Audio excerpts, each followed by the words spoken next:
খেলার মাঠ বা চিত্রবিনোদন কিংবা সৃজনশীলতার প্রয়োগের সুযোগ নেই উত্তরার কিশোরদের। তাই একে অপরকে হত্যা করে পয়েন্ট সংগ্রহের মতো ভিডিও গেমসই তাদের একমাত্র বিনোদন।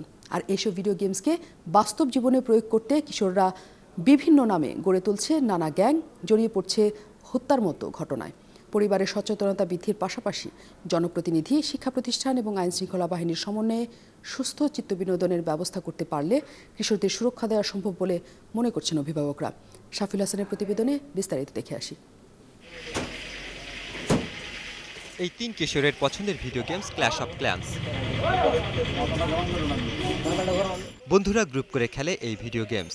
এই ভার্চুয়াল গেমস খেলার মূল দক্ষতা হলো খেলায় অংশ নেওয়াদের কে কাকে কত অল্প সময়ে হত্যা করে কত বেশি পয়েন্ট পেতে পারে।